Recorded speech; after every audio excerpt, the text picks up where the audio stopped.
Okay. We're eating. Right now we're eating this. So, are you offering food?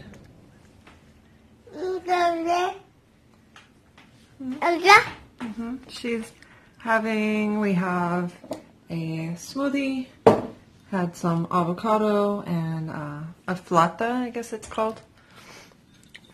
So I just wanted to talk about my delivery story. It's Mother's Day today, which I probably won't post this till I don't know when, if I do.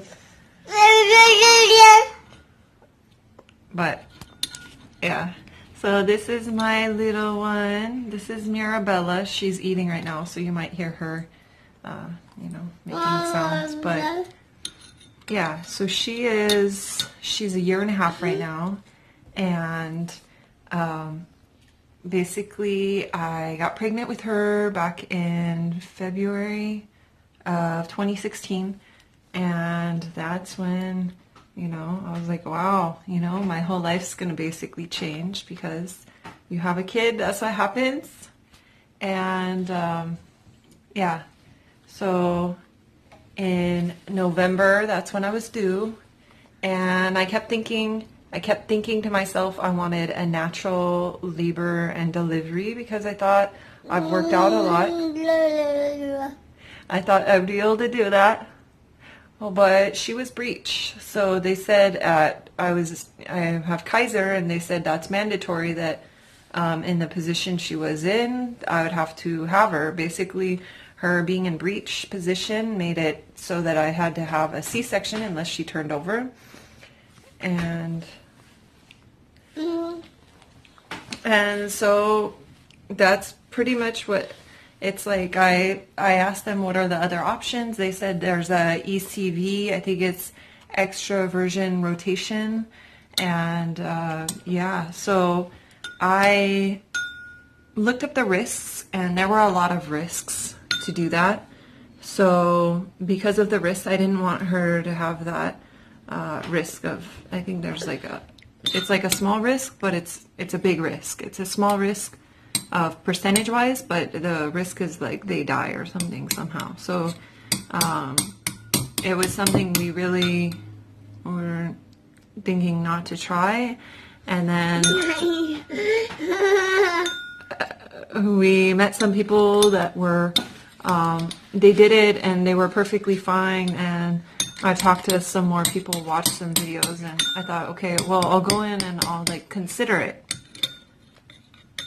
Sorry for all the sound, but I mean, you gotta do what you gotta do when you have a kid. Things change. It's not like you're going and you sit down and you're alone. It's like I could do it during nap time. Maybe that would probably wake her up. She'd probably hear that. So yeah, so I did end up going and for an appointment because they scheduled me for one just to talk to the person about it. And by the time I went for it to just have them just check, it was around 37 weeks, I think, something like that. And they just said I didn't have that much fluid for them to rotate her. And I guess the risks are higher when there's less fluid, and they said they wouldn't even do it anyways because of the amount of fluid that wasn't there, and I didn't want to do it. I was afraid of the risks.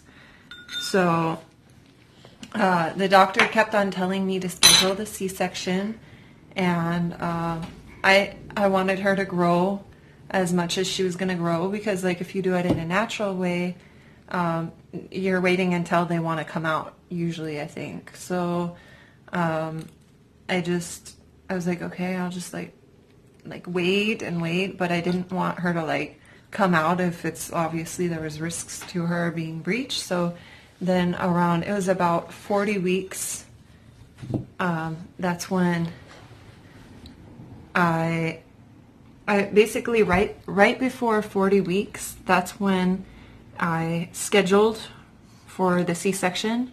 And they let me pick the day, and it depended on what days they had available that they were okay with for the surgery.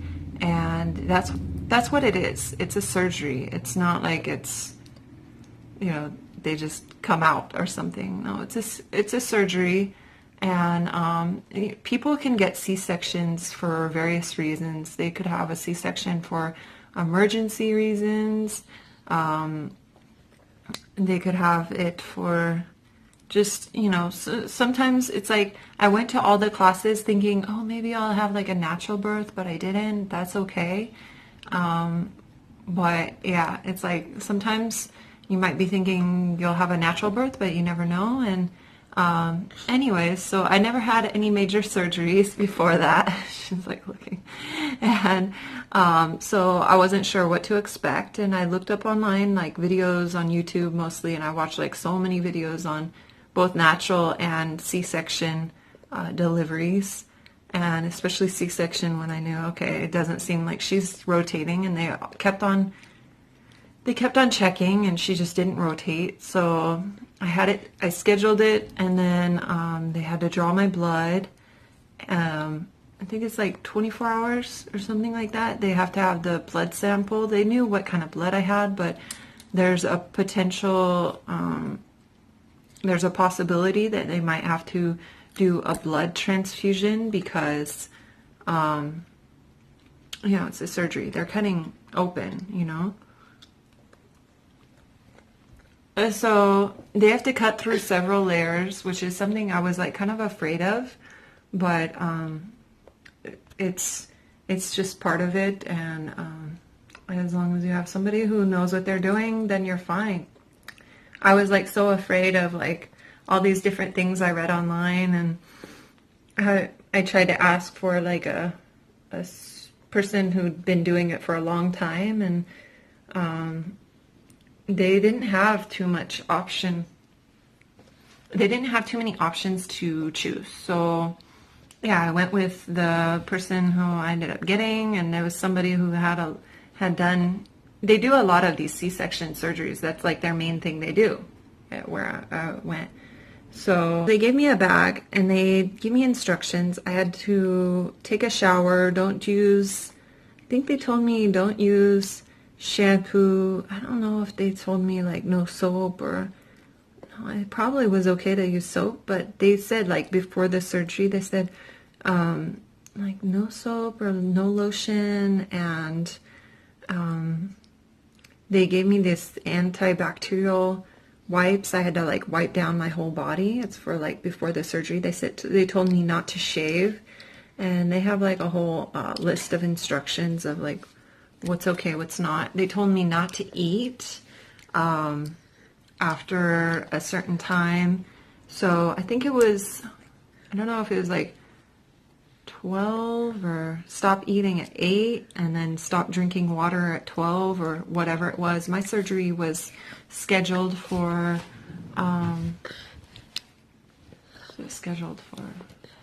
my surgery was scheduled for 10 o'clock in the morning, which is like what I chose. And I had to be there, I think it was like an hour before to check in. To continue on where I was, since I'm waiting here in a line at a drive-thru I'm just getting a coffee. Okay, so I was scheduled for my C-section it was 10 a.m. and I was so scared, but I was like, okay, it can't be that bad. So many people have gotten it, and that's better.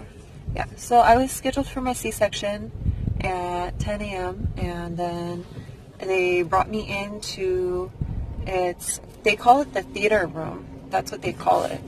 And that's where they do the surgery. They go through the person's stats. They call them stats. That's what they call them. They're basically about that person, make sure that's that person. They talk, okay, they'll have the name on it's like a whiteboard. In my case, it was a whiteboard. It said my name, my age, the surgery, C-section, why the baby's breech. Before I was brought into there, they had me in the triage room, which is like they bring everybody into there, and they made sure that she was breech, and they monitored her heartbeat for, it was like a half an hour to an hour, and made sure everything was fine. Okay, so I was in the triage room for about an hour. So after they checked everything, they brought me into, it's called the theater room for the surgery, and they checked through everything. And for the C-sections, they do, I think it's they do spinal block. So with the spinal block, it's supposed to like take away all the pain instead of epidural. So yeah, because that's for the planned ones. If it's not planned, then it's emergency C-section. And then if it's not planned, I think they just do, they put the person to sleep, which I didn't want to be put to sleep. I forgot what it's called. There's a name for it. Yeah, so basically, oh yeah, they said if I still felt it after they gave me the spinal block, then they were going to have to put me to sleep if I still felt it after the spinal block. And I was like, okay, well, I don't want to do I don't want to be put to sleep. So they said, okay, well, they're like, okay, I'm going to touch you with something. It's like metal. Let me know if you feel it. And I could feel like something poke me in the stomach. It was the knife, right? And I said, okay, just go ahead and start trying, and then just see if I feel it.